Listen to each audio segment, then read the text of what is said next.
जय भीम.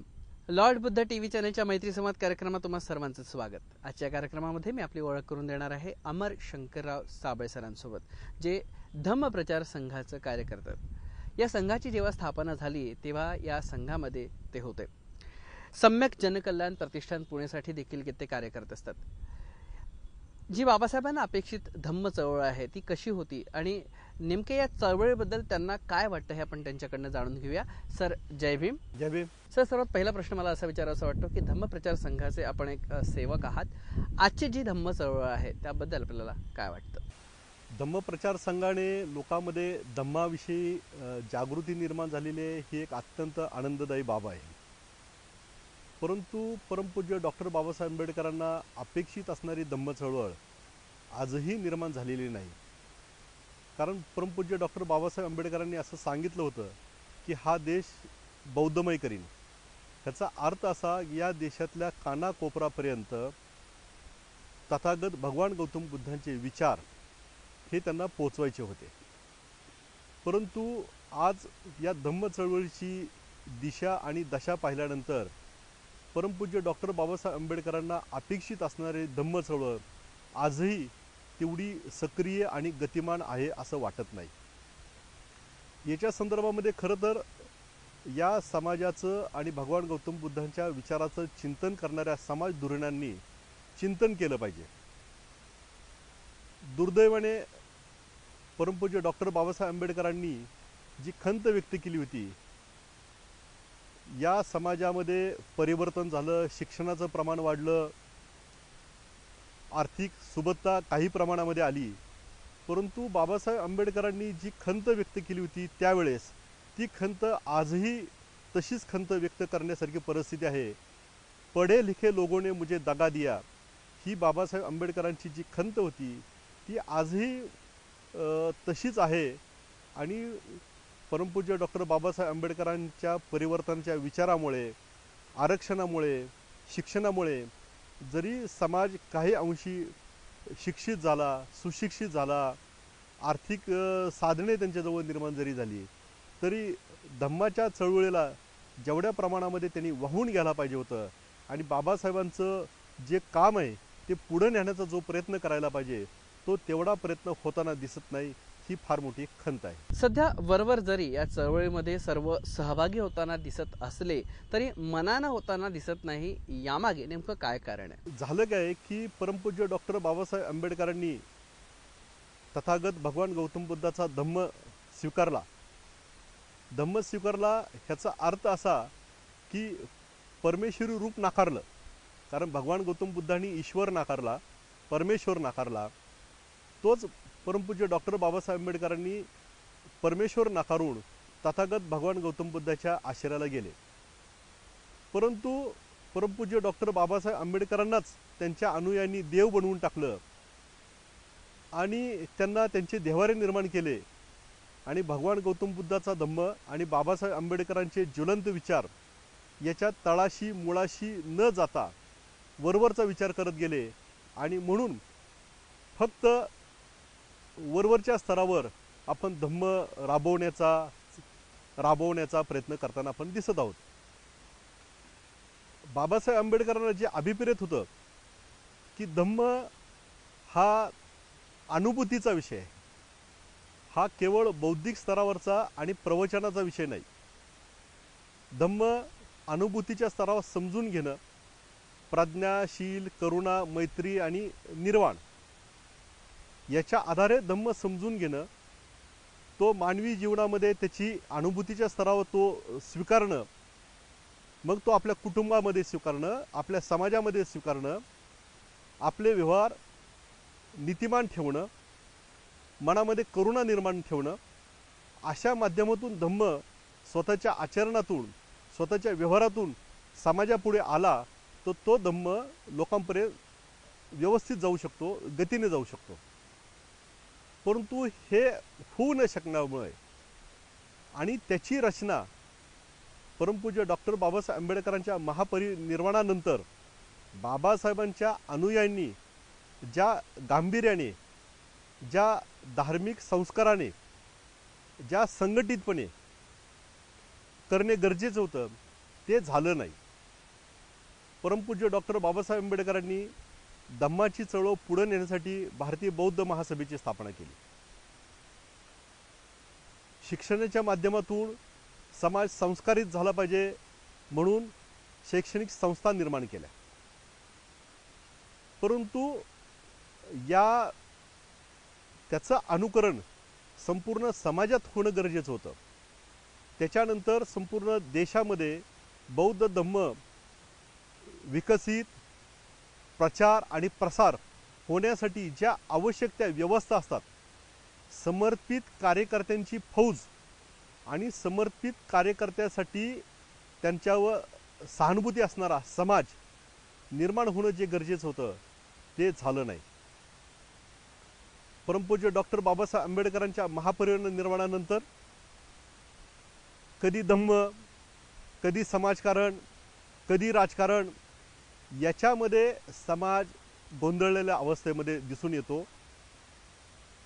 आणि म्हणून गोंधळलेला समाज आणि डिवाइड हाऊस, दुभंगलेला समाज, गोंधळलेला समाज आणि दुभंगलेला समाज एका दिशेने गतीने प्रगती करू शकत नाही. हे जे सत्य आहे ते सत्य आपल्याला या ठिकाणी दिसतं. आणि या गोंधळलेल्या समाजामध्ये धम्माच्या दिशेने जे काम करणं गरजेचं होतं ते त्या ठिकाणी झालेलं नाही. धम्म कसा वाढीस लागू शकतो? धम्म पूज्य भंतेंच्या माध्यमातून पुढे जाऊ शकतो. त्यामुळं पूज्य भंतेंची आवश्यक असणारी संख्या, त्याच्यासाठी आवश्यक असणाऱ्या व्यवस्था, त्याच्यासाठी असणारं धम्माचं, प्रवचनाचं, संस्काराचं नियोजन आणि त्याला साथ देणारा समाज हा जर निर्माण झाला तर हा धम्म अधिक गतीने जाऊ शकतो. आज गावामध्ये, शहरामध्ये समाज मंदिरे दिसतात, बुद्ध विहार दिसतात, परंतु पूज्य भंतेंच्या माध्यमातून जो धम्म, बुद्धविहाराच्या बाहेर असणारा समाज आणि समाजाच्या बाहेर असणारा इतर समाजामध्ये सुद्धा या धम्मविषयी एक विचारांचं आदान प्रदान करण्याची एक व्यवस्था ही असायला पाहिजे होती. परंतु तशी व्यवस्था आजही उभारली गेली नाही. जर गावागावातील बुद्धविहार आणि त्यामध्ये धम्म विचारासाठी कटिबद्ध असणारे पूज्य भंतेजी यांची जर अवस्था आणि त्यांची व्यवस्था जर आपण पाहिली तर ती अत्यंत दुःखकारक आहे. त्यामुळे हा विचार प्रसारित होणार कसा? हा विचार प्रचारित आणि प्रसारित होण्यासाठी जे शिकले सवरलेले लोक आहेत त्यांनी संघटित होऊन त्याचं चिंतन केलं पाहिजे आणि त्याच्यासाठी आवश्यक असणाऱ्या व्यवस्था उभ्या केल्या पाहिजे. धम्मदीक्षेनंतर 2 महिन्यातच बाबासाहेबांचं परिनिर्वाण झालं आणि त्यामुळं कदाचित हा धम्म पूर्णपणे रुजला नाही, हेही त्यामागचं एक कारण असू शकतं का? हो, बरोबर आहे. परंतु मानवी जीवनामध्ये प्रत्येक मानवाचं एक नैसर्गिक आयुष्यमान ठरलेलं आहे. परमपूज्य डॉक्टर बाबासाहेब आंबेडकरांनी त्यांच्या जीवित कार्यामध्ये अनेक मोठी कामं केलेली आहेत. संपूर्ण देशाने, जगाने सलाम करावा अशी मोठी कामं केलेली आहेत.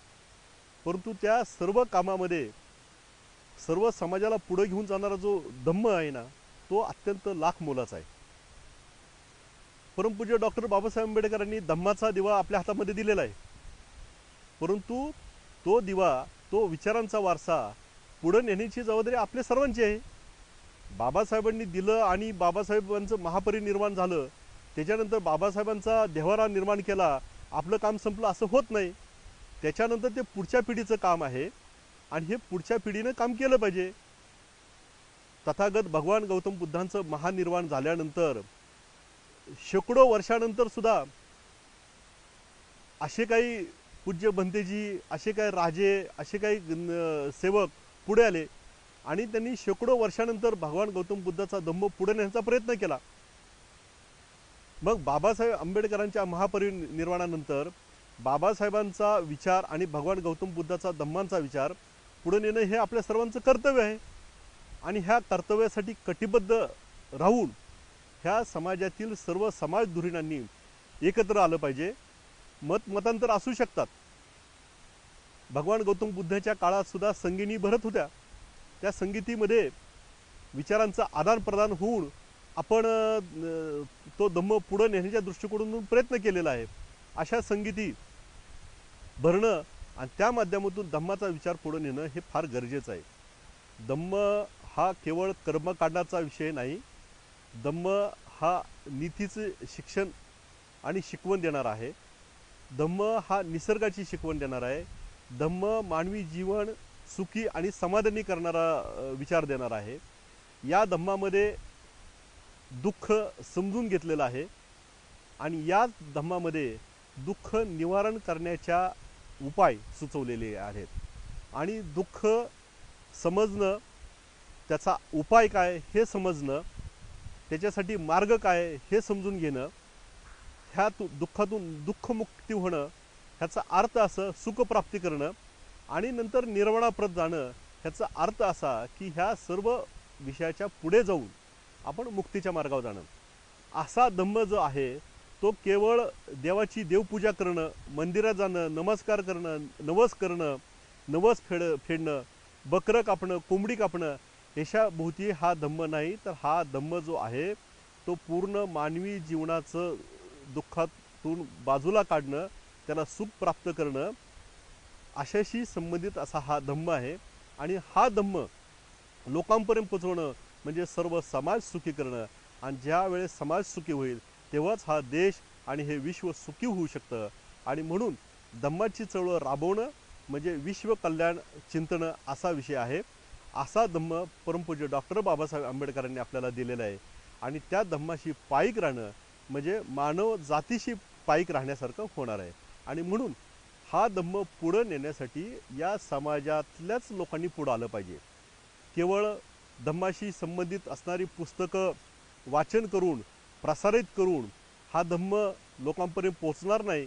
तर भगवान गौतम बुद्धाच्या काळामध्ये आणि भगवान गौतम बुद्धाच्या काळानंतर ज्या पद्धतीनं हा धम्म संपूर्ण जगामध्ये प्रसारित झाला त्याच धर्तीवर हा धम्म संपूर्ण या देशामध्ये आणि संपूर्ण जगामध्ये पुन्हा एकदा प्रसारित होण्यासाठी आणि विश्ववंदनीय होण्यासाठी आपण सर्वांनी प्रयत्न केला पाहिजे. शहरी भागामध्ये अनुसरला जाणारा धम्म आणि ग्रामीण भागामध्ये अनुसरला जाणारा धम्म किती फरक आहे? शहरी भागामध्ये आणि ग्रामीण भागामध्ये तसा तुलनात्मक फार फरक नाही. कारण धम्म अनुसरण्याची जी गती आहे आणि प्रमाण आहे हेच मुळात कमी आहे. हिंदू देवालयामध्ये जातो, मंदिरामध्ये जातो, त्याच्यावर हिंदूंचे संस्कार होतात. देवालयामधून असू द्या, मंदिरामधून असू द्यात किंवा संत महतांच्या प्रवचनातून असू द्यात, भागवत सप्ताह असेल, वेगवेगळे रामायण महाभारताचे कार्यक्रम असतील, यातून धार्मिक संस्कार त्यांच्यावर होताना दिसतात. मुस्लिम समाजावर मस्जिदमध्ये संस्कार होताना दिसतात. ख्रिश्चन धर्मियामध्ये चर्चमध्ये दर रविवारी एकत्र येतात, विविध कार्यक्रमाच्या निमित्ताने एकत्र येतात, त्यांच्यावर त्यांचे धार्मिक संस्कार होताना दिसतात. परंतु बौद्ध धर्मियावर नियमितपणे सातत्याने धम्माचे संस्कार होताना दिसत नाही. धम्माचे संस्कार करण्याची व्यवस्था रचना पूर्णपणे नसल्यामुळे ग्रामीण भागामध्ये आणि शहरी भागामध्ये हे धार्मिक संस्कार होताना दिसत नाहीत. एखादा कार्यकर्ता संस्कारित झाला तो त्या गावामध्ये त्या समाज मंदिरामध्ये काही प्रमाणे कार्य करताना दिसतो. भगवान गौतम बुद्ध आणि त्यांचा धम्म त्याचं वाचन चालू ठेवणं, त्याच्या माध्यमातून भगवान गौतम बुद्धाची काही सूत्र आहेत आणि बाबासाहेब आंबेडकरांना अपेक्षित असणारा शास्त्रीय धम्म असेल तो काही भागामध्ये भगवान गौतम बुद्ध आणि त्यांचा धम्म याच्या वाचनातून लोकांना समजण्याचा प्रयत्न होताना दिसत आहे. काही धम्मविषयक काही वैचारिक मांडणी काही ठिकाणी होताना दिसत आहे. परंतु गाव तिथे बौद्ध समाज अशी परिस्थिती असताना सर्व समाजापर्यंत हा धार्मिक संस्कार होताना दिसत नाही. शहरामध्ये काही समाज मंदिरं, काही बुद्धविहारं उभी केलेली दिसतात. त्या ठिकाणी पूज्य भंतेजींना निवासाची व्यवस्था आहे. त्या ठिकाणी काही आठवड्यातून साप्ताहिक काही कार्यक्रम, नंतर काही लग्नाचे, बारशाचे, काही अंत्यविधीचे असे धार्मिक संस्कारावर आधारित काही कार्यक्रम होताना दिसतात. परंतु धार्मिक कार्यक्रम, धार्मिक काही कर्मकांड हा म्हणजे धम्म नव्हे. धम्म त्याच्याही पुढे आहे. आणि असे कार्यक्रम नियमितपणे सातत्याने होताना दिसत नाही. तुलनात्मक फरक जरी असला तरी तो फार मोठा फरक आहे असं वाटत नाही. प्रशिक्षित भंतेंनी जर संस्काराची ही धुरा जर सांभाळली तर त्याचा किती परिणाम या चळवळीवर होऊ शकतो? चांगला परिणाम होऊ शकतो. कारण प्रत्येक माणूस हा कुठल्या ना कुठल्या विचारधारेशी जोडला गेलेला आहे. या देशातलं विशेषतः राज्यातलं वातावरण राजकीयदृष्ट्या फार दूषित आहे. त्यामुळे कार्यकर्ते कुठल्या कुठल्या विचारधारेशी जोडले जाऊ शकतात. आणि त्या कार्यकर्ता जर धम्म मांडण्याचा प्रयत्न केला तर त्याच्या विचाराला थोडीशी कुठे ना कुठेतरी एखादी छटा असण्याची शक्यता नाकारता येत नाही. आणि मग असा कार्यकर्ता निर्दोष धम्म, भगवान गौतम बुद्धांनी मांडलेला आणि बाबासाहेब आंबेडकरांना अपेक्षित असणारा धम्म मांडू शकत नाही. आणि त्यामुळे त्याच्याबद्दल शंका कुशंका घेतल्या जाऊ शकतात. परंतु पूज्य भंतेजींनी त्यांनी सर्वस्व धम्माला अर्पण करून जेव्हा त्यांनी धम्म स्वीकारलेला आहे, पूज्य भंतेजी म्हणून त्यांनी संस्कार घेतलेले असतात.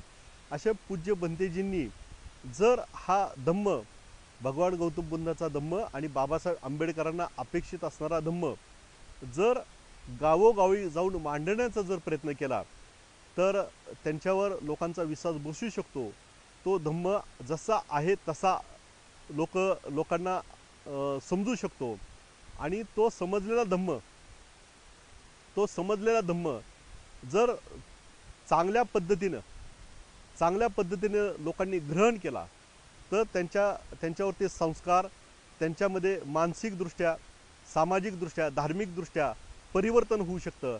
आणि ह्या परिवर्तनातूनच धम्माची ओढ त्याला लागू शकते आणि धम्म प्रचारासाठी तो कटिबद्ध होऊ शकतो.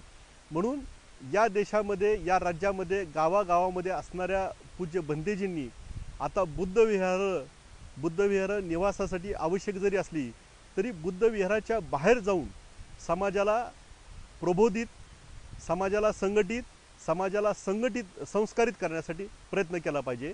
परंतु शेवटी सैन्यसुद्धा पोटावर चालतं. त्यामुळे पूज्य भंतेजी यांनी जर धार्मिक संस्कार आहे त्या पवित्र स्वरूपामध्ये समाजापर्यंत पोहोचवायचा असेल तर त्यांचीसुद्धा जी व्यवस्था, आवश्यक असणारी व्यवस्था आहे, ही समाजाने केली पाहिजे. आज आपण बघतो की इतर धर्माचे लोकही या बुद्ध धर्माकडे आकर्षित होताना दिसतात. हा जो बदल आहे हा किती सकारात्मक आहे? सकारात्मक बदल आहे हे मला मान्य आहे. कारण मी स्वतः विपश्यना केलेली आहे आणि विपश्यनाचा संस्कार आणि विपश्यनेची अनुभूती ही माणसाचं जीवन बदलवणारी आहे. तो भगवान गौतम बुद्धांनी सांगितला म्हणून तो बौद्ध धम्माचा विचार आहे असं म्हणण्यापेक्षा तो विश्व कल्याणाचा विचार आहे आणि मानवी जीवन संपूर्ण परिवर्तित करू शकतो असा तो विचार असल्यामुळे तो अन्य धर्मियामध्ये सुद्धा तो विचार रुजू लागलेला आहे. हा सकारात्मक बदल आहे, हा चांगला बदल आहे. परंतु हा बदल जो आहे हा बदल तात्कालिक असता कामा नये. कारण भगवान गौतम बुद्धाचंच सांगितलेलं एक तत्वज्ञान आहे, हे जग आहे हे अनित्य आहे. त्यामुळे ह्या जगामध्ये नित्य असे बदल होत असतात, परिवर्तन होत असतात. त्यामुळे जेव्हा हा बदल होतो तो बदलसुद्धा पुढं बदलू शकतो. त्यामुळे या चांगल्या बदलाचं सातत्य राहण्यासाठी आणि हाच विचार आणि हाच बदल रुजवण्यासाठी आपल्याला प्रयत्न करावा लागणार आहे. त्यामुळे या देशामध्ये अन्य धर्मियामध्ये भगवान गौतम बुद्धाचं जे तत्त्वज्ञान आहे हे विपश्यनेच्या माध्यमातून लोकांना पचनी पडायला लागलेलं आहे, लोकांना समजू लागलेलं आहे. आणि हा विचार एका कर्मकांडाचा नाही, एका धार्मिक विचार जाणून बुजून स्वीकारण्याचा नाही, तर मनापासून हृदयापासून परिवर्तन होऊन हा विचार आहे लोकांना समजू लागलेला आहे. आणि हा विचार समजू लागलेला आहे. असा असताना या विचाराला गती देण्याची गरज आहे. मला एक थोडीशी माझ्या मनामध्ये एक भीती निर्माण झालेली आहे की विपश्यनेच्या माध्यमातून किंवा भगवान गौतम बुद्धाच्या पवित्र विचारांनी प्रभावित होऊन जो वर्ग अन्यधर्मीय जो तयार होऊ लागलेला आहे, तो भगवान गौतम बुद्धाच्या धम्माच्या विचाराने प्रभावित झालेला अन्य धर्मियांचा एक वर्ग आणि परमपूज्य बाबासाहेब आंबेडकरांच्या विचाराने प्रभावित होऊन ज्यांनी धम्म स्वीकारला असा एक वर्ग, याच्यामध्ये अंतर निर्माण होऊ नये. आणि ती अंतर निर्माण होण्याची शक्यता आहे. कारण परमपूज्य डॉक्टर बाबासाहेब आंबेडकरांच्यावर श्रद्धा ठेवून परंपरेने वारसाकाने ज्यांनी धम्म स्वीकारलेला आहे, तो त्याच विचाराने तेवढं प्रभावित होऊन पुढं वाटचाल करताना बाबासाहेब आंबेडकरांना अपेक्षित गतीने वाटचाल करताना दिसत नाही.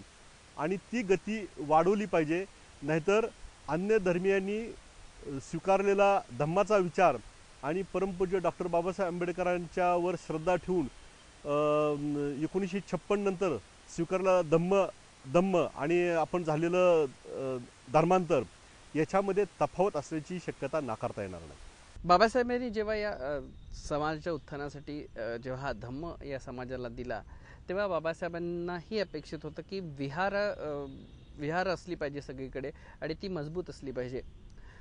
हा जेव्हा आपण धम्म चळवळीचा विचार जेव्हा करतो, तर जी विहार आहेत, जी संस्काराची केंद्र आहे, जी शक्ती केंद्र आहेत, ती किती सजग असली पाहिजे. बुद्ध धम्माच्या चळवळीची मुख्य केंद्र बुद्ध विहार आहेत. हे जरी सत्य जरी असलं तरी बुद्ध विहार हे बुद्ध विहार ही एक स्थल महात्म्य म्हणून एक पवित्र स्थान निर्माण झालेलं असतं. त्या ठिकाणी बुद्ध विहार आहे, त्या ठिकाणी बुद्धांची एक रूप आहे तिथं म्हणून हे, आणि त्या ठिकाणी पूज्य बंतेजींचा निवास असतो. त्यामुळे त्याला एक स्थल महात्म्य म्हणून त्याला पावित्र्य निर्माण झालं असतं. हे जरी सत्य असलं तरी बुद्ध विहारामध्ये समाज राहत नाही. समाज हा विखुरलेला समाज आहे. आणि विखुरलेल्या समाजामध्ये ज्या ठिकाणी समाजाची वस्ती आहे, तो रोजगाराच्या निमित्ताने कामासाठी बाहेर जातो, सकाळी बाहेर जातो, संध्याकाळी घरी येतो. त्यामुळे तो उपलब्ध वेळेमध्ये ज्या ठिकाणी आहे त्या ठिकाणी समाजाच्या वस्तीच्या ठिकाणी जाऊन पूज्य बंतेजींनी धम्म संस्कार केले पाहिजे, धम्माचं प्रवचन केलं पाहिजे, धम्म त्यांना नीट समजून सांगितलं पाहिजे. धम्मामुळे तुमची दुःखमुक्ती कशी होऊ शकते आणि तुमचं जीवन प्रभावित कसं होऊ शकतं आणि तुमच्या जीवनाला जर परिस्पर्श जर झाला तर तुमचं जीवन आनंदी कसं होऊ शकतं हे त्यांना समजून सांगितलं पाहिजे.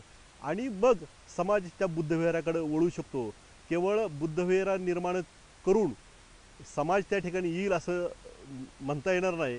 कारण समाज तेवढा जर साक्षर नसेल, सुशिक्षित नसेल, सुसंस्कारित नसेल आणि धम्म त्याला कळला नसेल तर वस्तीतून बुद्धविहारामध्ये जो गॅप आहे तो आपल्याला गॅप कमी करावा लागेल.